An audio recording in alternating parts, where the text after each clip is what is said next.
Yesterday, we said it felt like an inevitability that Bob Melvin was going to be the Giants' next manager, and today we learned that the inevitable is, in fact, inevitable. Bob Melvin is going to be the Giants' next manager. Is it the right move? What about why did the Padres even let this happen? They let him leave with a year left on his contract to go to a division rival.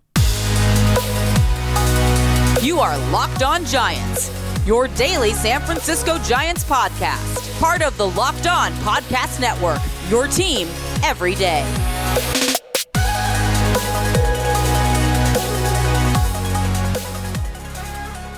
Hello and welcome to Locked On Giants, part of the Locked On Podcast Network, where it's your team every day. My name is Ben Kaspick, and on the show, we provide daily episodes Monday through Friday, talking about the San Francisco Giants in a way that's data-driven and rational, but also simple, passionate, and accessible to all. I'm a former contributor for the baseball statistics and analysis websites Beyond the Box Score and Rotographs. I've been podcasting about the Giants since 2015, and I'm a lifelong fan. Thanks for making Locked On Giants your first listen every day. We're free and available wherever you get podcasts, including YouTube. Check us out there if you have not already, and please hit that subscribe button wherever it is that you're listening to the show. Also, download the Game Time app, create an account, and use code LOCKEDONMLB for $20 off your first purchase. Last minute tickets, lowest price guaranteed. And coming up on today's show, what else we're going to talk about? Bob Melvin is going to be the Giants' next manager. Yesterday, we talked about it as an inevitability. It seemed like there was just so much momentum for this. And then, sure enough, 24 hours later, boom, we hear that they're poised to announce.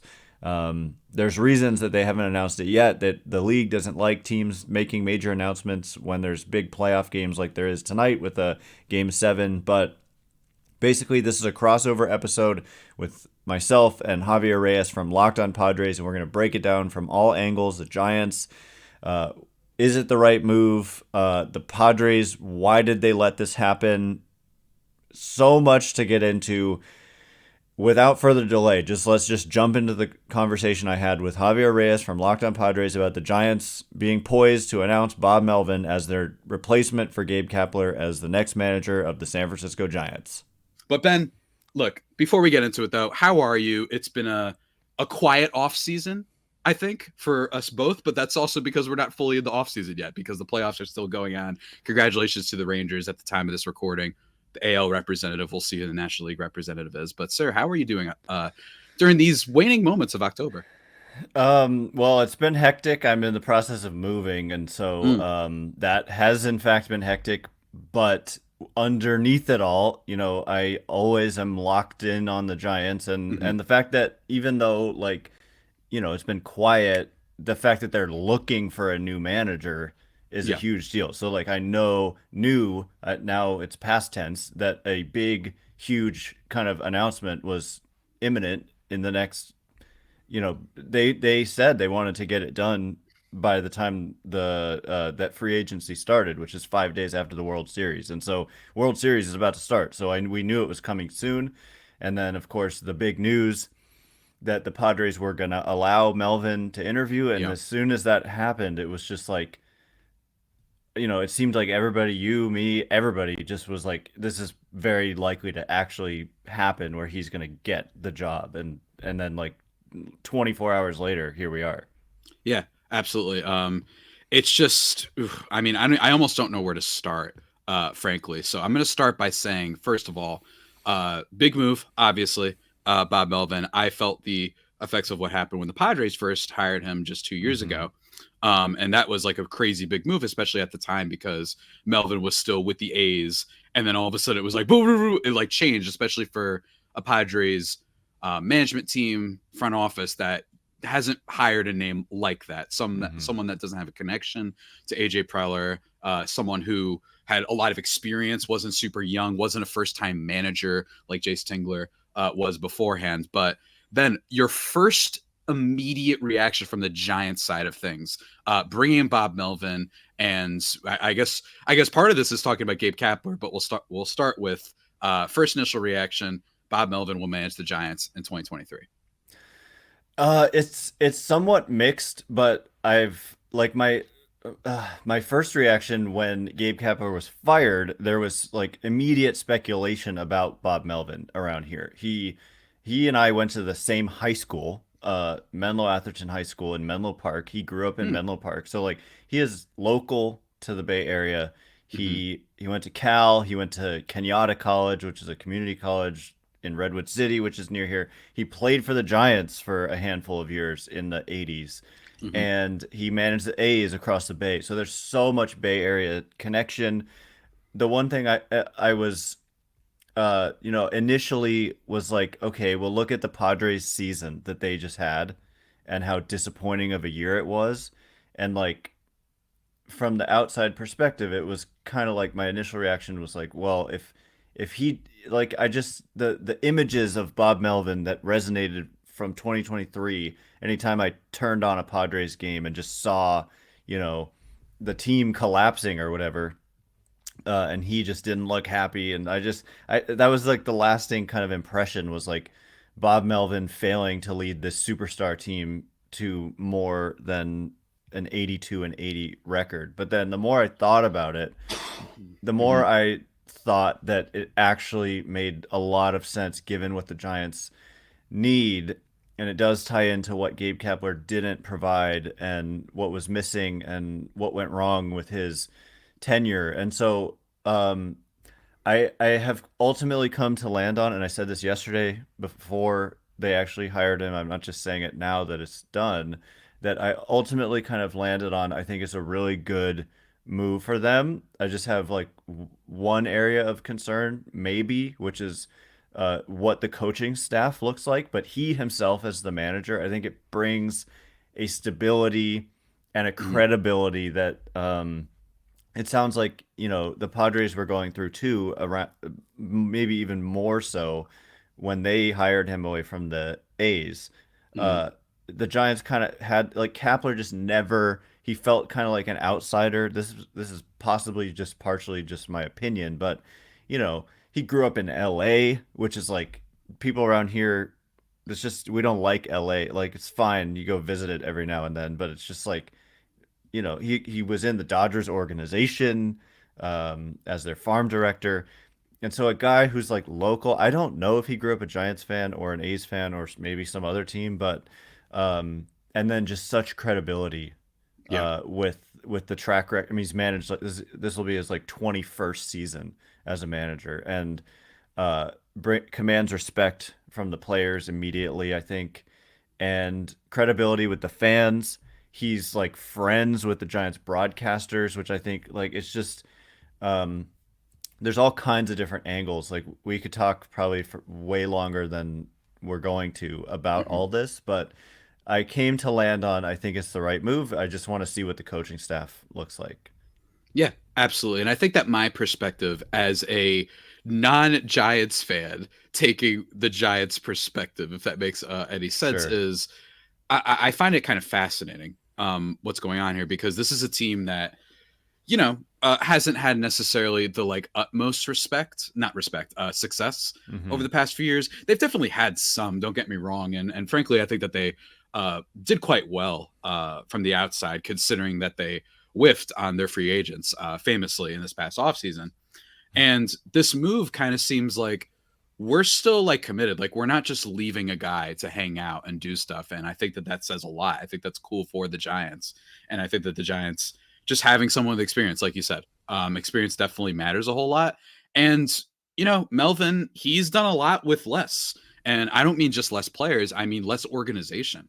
This guy Mm-hmm. was stuck with the A's for so long, and they refused to spend more than like 20 million on Trevor Rosenthal, right? Like that's what he was given. So while you can critique some things, and we're going to talk about some critiques of Melvin, I think it's a great hire. I really do. I think that there aren't really many other guys you could find out there that have even a fraction of Melvin's success or experience or respect because there's basically even after this Giants season, there's basically no one except for AJ Preller, who we'll get into later.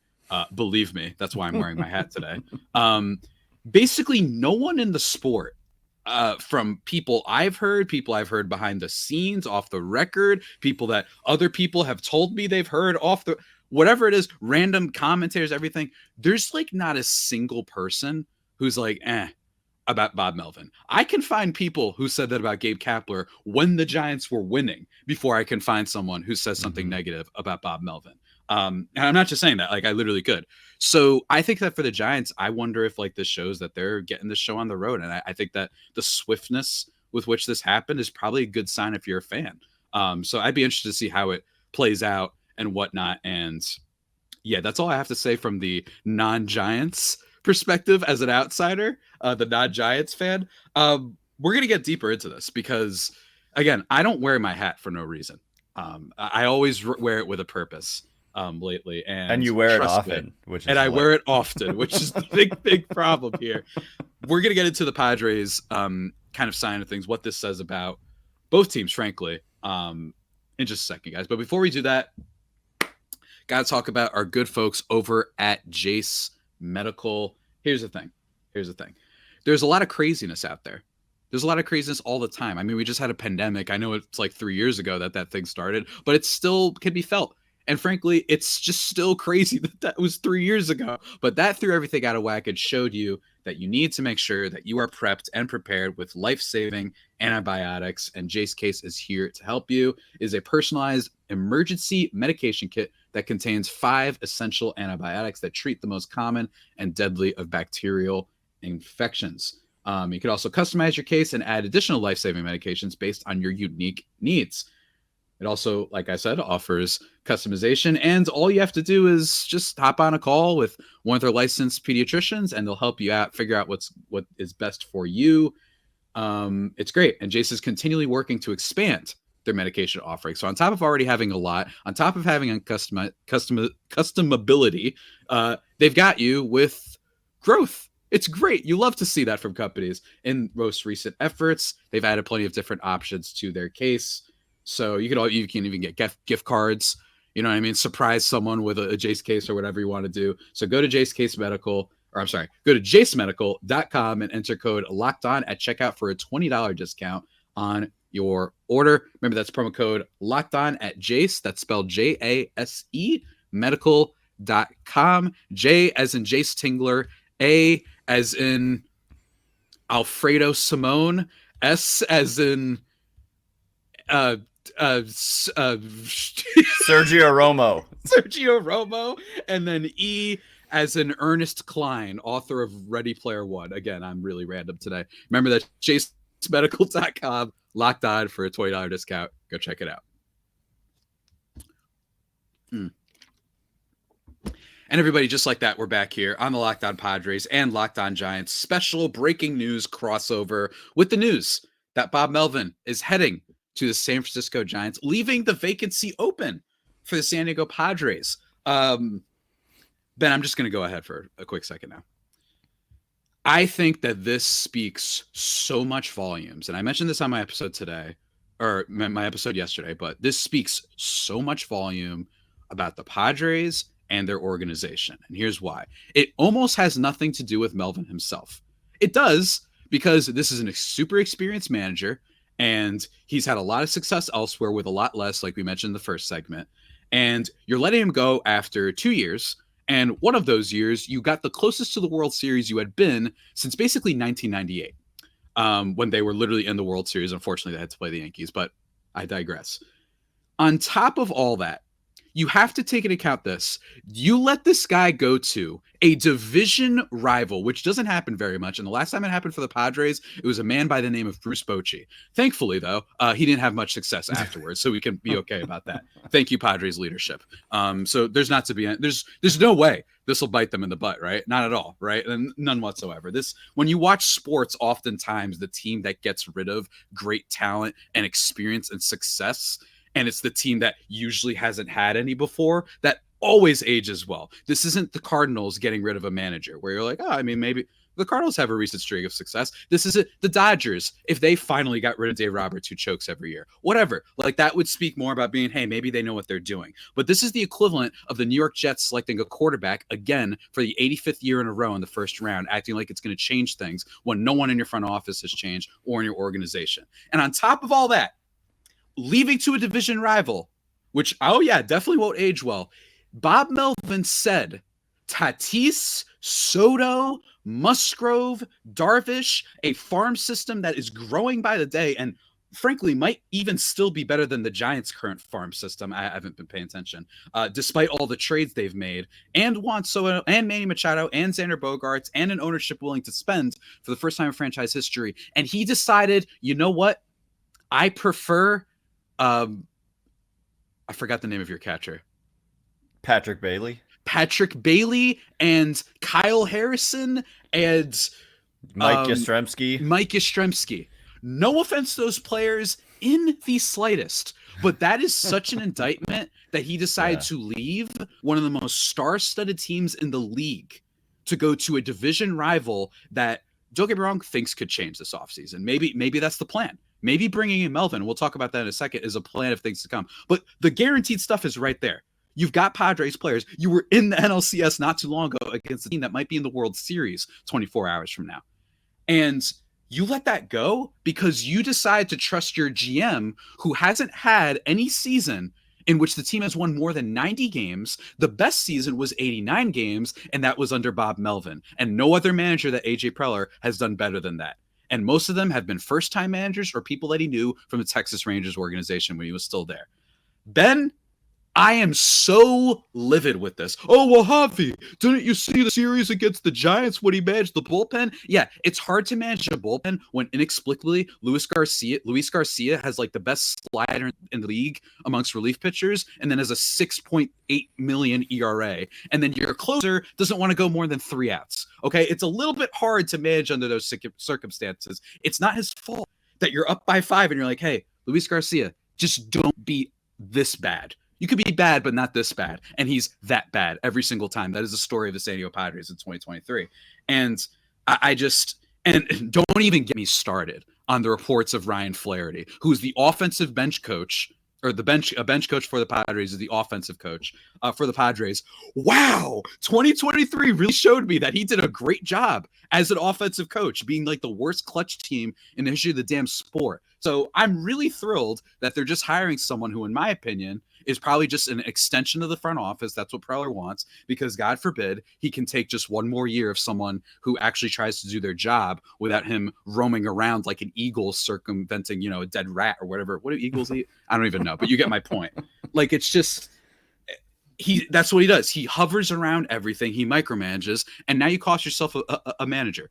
And I just, it's so hilarious that just like 2.5 weeks ago, this guy gave us a conference and just blasted the reports, not blasted in his own polite, smug sort of way. And what is, I don't mean like he was yelling at the camera, but he was doing like, we don't, that's why we don't pay any credence to, reports like that. That's not how we operate around here. And, blah, blah, blah, and then also, anonymous sources and all that. Yeah.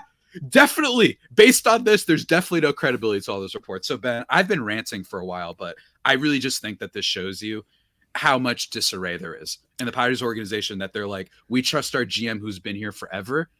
Ben, most GMs, I know you know this, but most GMs don't get to hire their third manager. AJ Preller will now be tasked with hiring his 6th manager. That's insane. And Padres ownership is like, yeah, sure. Yeah, That's where the Padres are at. it is kind of crazy. It's like the call is coming from inside the house. That's kind of like maybe you're looking, the problem isn't the manager. If you're especially when it's Bob Melvin, right? It's like one thing if Jace Tingler like loses the clubhouse or something, but this is Bob Melvin. It's he never loses clubhouses. No, Ever. and he's like one of the most well-respected and just kind of universally respected managers in the game. And he, like you said, he's got a superstar team, and he's just like, I don't want to be here.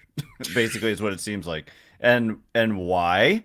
I don't know. And so I was, I'm in some ways like, I know, like I've been reading through the Padres, the reports on this from the Padres perspective, like Dennis Lin, I think is his name, for The Athletic, and just trying to figure out, like, there's reports that of, clashing between Melvin and Preller almost immediately, which I'm a little confused about, because why did AJ Preller was it not AJ Preller who sought out Melvin in the first place to come in? Or was Yeah, that that kind of ownership as well that wanted that someone more stable and with I've heard experience? mixed things on that. Just from what I've read, no inside sources or anything like that. Like, because when that happened, it really was like an oddball hiring for Preller because he hadn't done anything like that Mm-hmm. before, and I thought it was a great sign that he was saying, "All right, you know what? Like, let's stop with the first time managers that I had a beer with or whatever, and I liked hanging out with. Let's actually bring in someone who has like a crazy lot of experience and respect around the league." It was just so unlike what they'd usually been doing, mostly to no little success, right? Jay Stingler, by wide reports, lost the locker room. You had the Tatis Machado incident famously against the Cardinals that was captured on video Mm-hmm. and all that stuff. So it could have been ownership. But then again, considering how much of a micromanager AJ Preller is, maybe it wasn't. But it was just very surprising when that hiring happens. And it was a good surprise. It was like, oh, wait, you're learning from your mistakes. You're saying, let's try something new. And now they're just going back to what they already were doing. And I mean, don't get me wrong, they may hire, let's say, Mike Schilt, who's with the Padres in a sort of senior advisory role. He's had some success before. I would Mm-hmm. question it just because, as I was alluding to earlier, like the Cardinals aren't a dumb organization. Like maybe there was a reason they let go of a guy who also won Manager of the Year and had like multiple winning seasons. But even still, I prefer that over the 37-year-old that once played with Manny Machado. So therefore, apparently, he's qualified to manage the team now. I guess that's just what GMs want. Let's just have all Aaron Boones. All right. Everyone who tells me meritocracy is real can shove it because it's not. It never has been. And this is just another example that it isn't. But I just like, I mean, I'm like losing it. I'm like really losing it. And it's nothing to do with a loss. It's just that like, it just really feels like it validates all the things that were said about the Padres. And the Giants are like, cool. Yeah, we'll take them. Sounds great. Yeah. Yeah, and it has so many parallels. You mentioned Bruce Bochy, but it's kind of the exact same kind of deal. Where I mean, it's not the exact same kind of deal because the Preller situation wasn't happening then, but basically, he had a year left on his contract too, Bochy did, and the Mhm. Padres allowed him to Yeah. interview up here, and he came up here, and look what happened. And it is very perplexing from the Padres' perspective, but if their relationship was really so Yeah. bad that that just seems to be what probably Mhm. is the case is that they but it's like if you can't work with Bob Melvin, then maybe you're the problem. Yeah.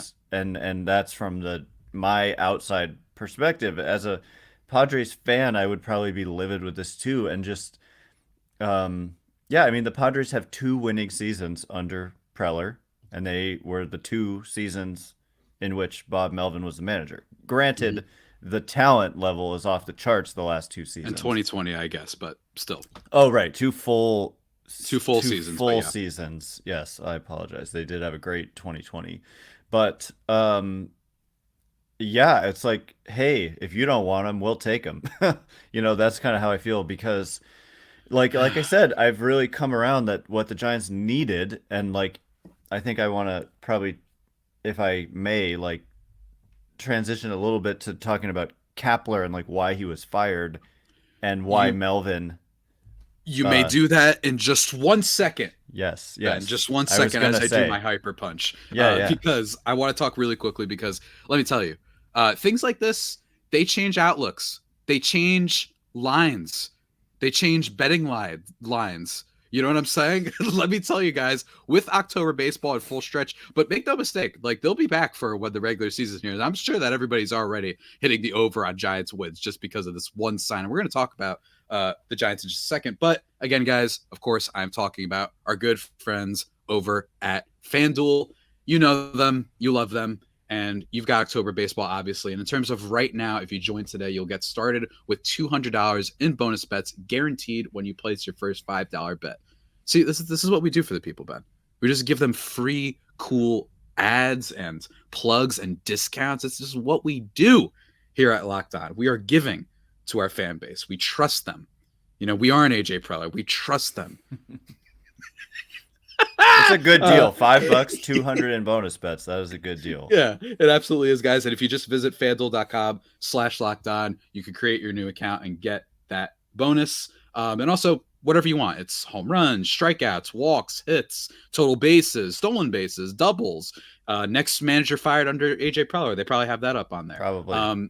They probably have that up on there. So you go check it out. FanDuel.com/lockedon for $200 of bonus bets guaranteed. Make every moment more with FanDuel, official sports betting partner of Major League Baseball. We are back, ladies and gentlemen, here as I meditate or whatever. Here are the Locked On Padres and Locked On Giants podcast. I've done a lot of ranting, but now we have to talk about, I think, a big perspective for the Giants, and it, ostensibly has to do with the Padres too, which is, I don't think you make a move like this, Ben, frankly, if you're not ready to make some more. Especially in the case of the Giants, which is a team that, like I alluded to earlier, does not have nearly the star power as the Padres. We've got some interesting free agents available this offseason, from what I've heard. The face of the league, dare I say, is a free agent that the Giants have been linked to. I know that you're smiling already with just the possibility. Do you think that this is a sign that the Giants are going to have a big offseason? Well, I think that they probably feel like they need to have a big offseason regardless. And I think that Melvin I think they think that having Melvin puts them perhaps in one of the best positions they could be in to recruit. Like, that was one of the things when Kapler was fired 3 days before the season ended. Then they waited till the season ended, did a little presser with Farhan Zaidi, and he basically said that an important quality in the next manager was going to be that the manager needed to be an effective recruiter. And I think, like we've been saying, the credibility that Melvin has around the league makes him, like, the Giants instantly have credibility. Whereas I think Gabe Kapler was like a polarizing figure in a lot of ways. Like you said, you could find people saying a lot of negative stuff about him, even on their way to 107 wins. Whereas with Melvin, like, if there's any criticism, it's like maybe people might say he's like boring pick or something like that. Is not, he's not giving you Ozzie Guillen level quotes in the press conference. You know what I mean? Yeah. But I don't think you don't necessarily want that. And the Giants, they want more like stability and like normalcy, I think, because Kapler was just a little too far out there on the extreme end. Yes, we all do in this crazy world. So part of it that I've been reading about from Dennis Lin and from Andrew Baggerly in The Athletic is that Bob Melvin, he managed the Mariners way back in 2003 and 2004, but he developed a close relationship with Ichiro, and Ichiro is like close with Shohei Ohtani. And also in San Diego, Melvin had a good relationship, reportedly, you probably know more about this than I do, with both Yu Darvish and Ha-Seong Kim. And there's just a reputation there that he developed close relationships with those players. And not only is Shohei Ohtani a free agent, but you've also go over to Japan and look at Yoshinobu Yamamoto, who is the top pitcher in Japan and is 25 years old. Farhan Zaidi was literally in Japan, the Giants president of baseball operations, last Wednesday or something, like watching Yoshinobu Yamamoto. And also their general manager, Pete Patella, was in Korea watching Jung-Hoo Lee, who was teammates with Ha-Seong Kim. And he's being posted this offseason too.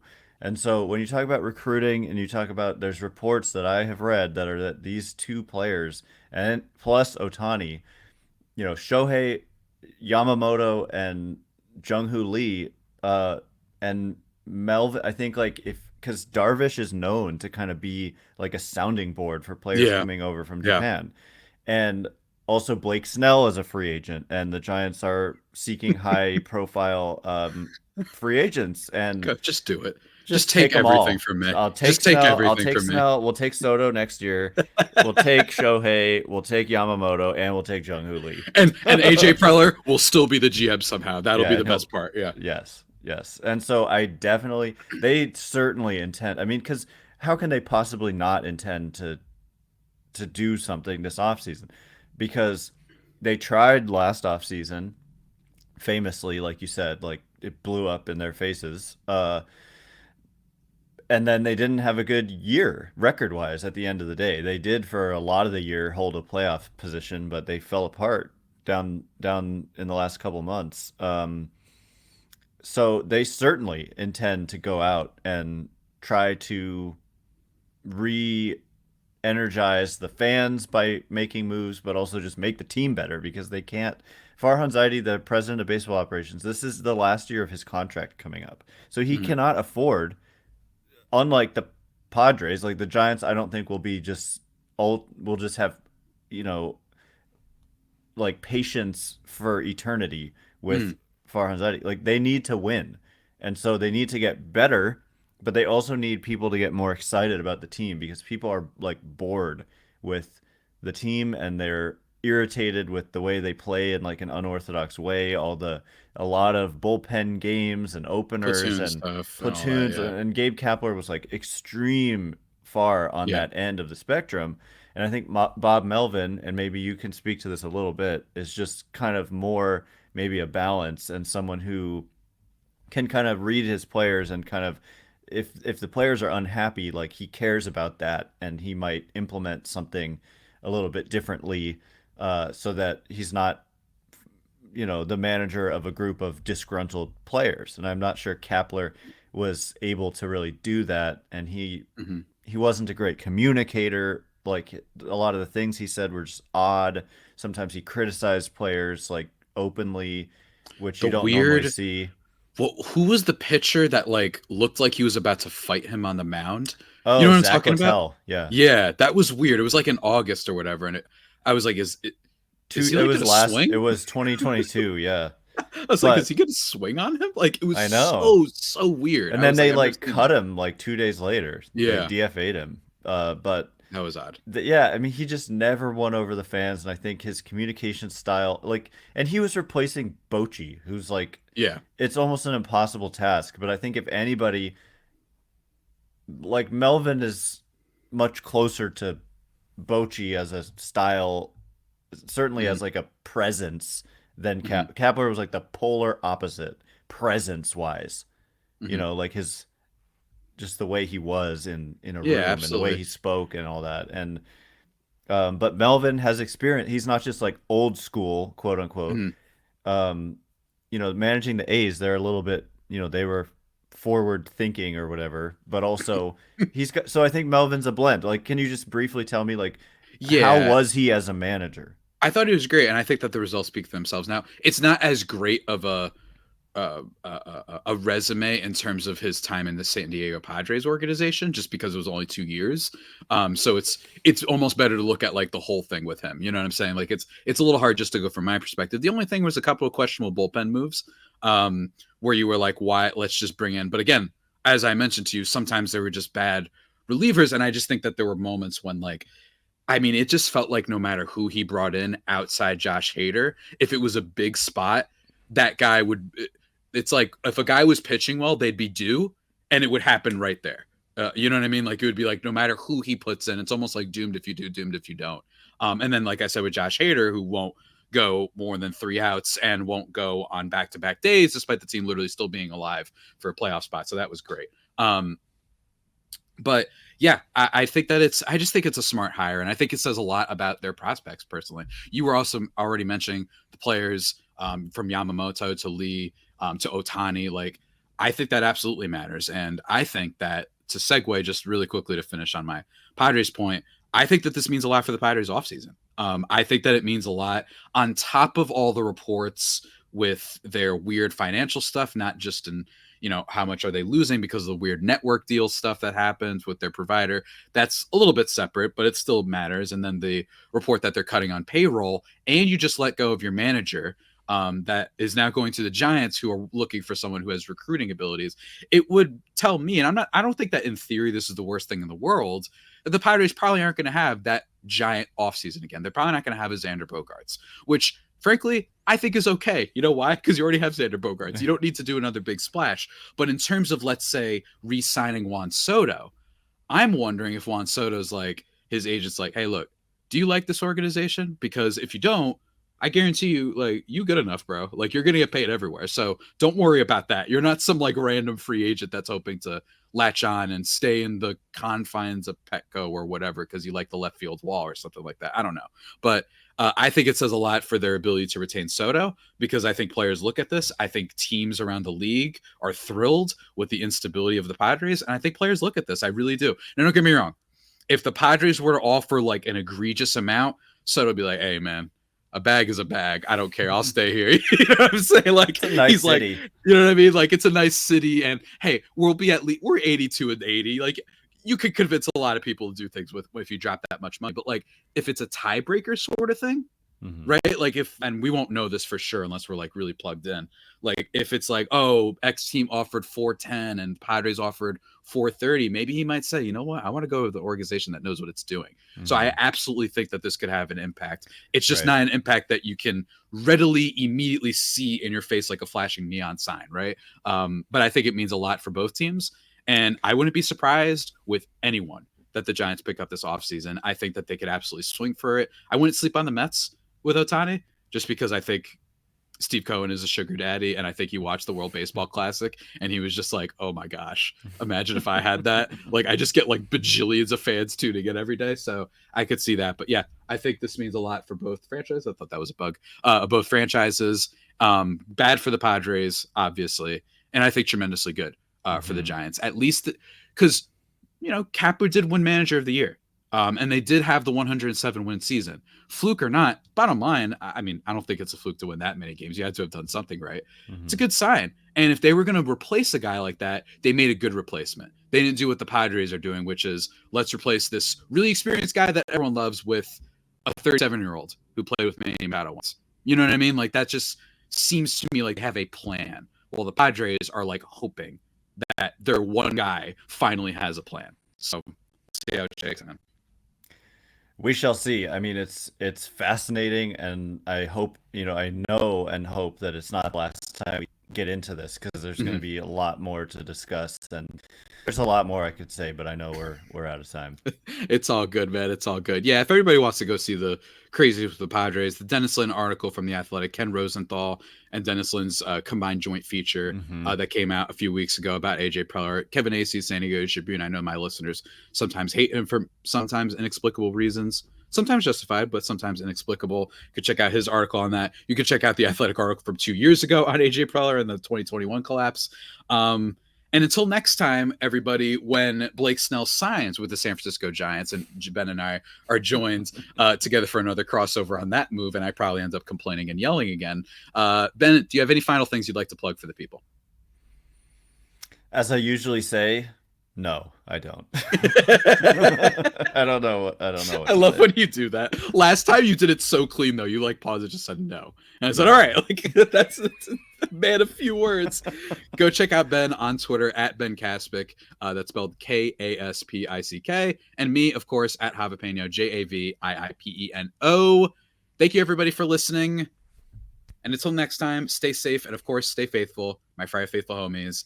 Take care and stay golden. All right, that is all the time we have for today. Thanks again for making Locked On Giants your first listen every day. Everydayers tomorrow on the show, more reaction. The Giants are probably going to make this announcement, and so this is a huge deal, obviously. Hope you enjoyed the conversation I had with Javier Reyes about this, and you can see he's not happy, and from the Giants' perspective, I think this is a move that should probably make you happy, kind of no matter where you land on the spectrum of baseball fandom. I think it's a good balance and probably the right move for the Giants, as I said yesterday. So once again, my name is Ben Kaspick. You can check me out on Twitter at Ben Kaspick, Kaspick. If you like this show, please consider rating it or leaving a review. It helps me out so much. So thanks in advance. And thank you to everyone who's done so already. Can't wait to be with you again tomorrow with more on this enormous news for the Giants. So thanks again for listening. Today, you are now Locked On Giants.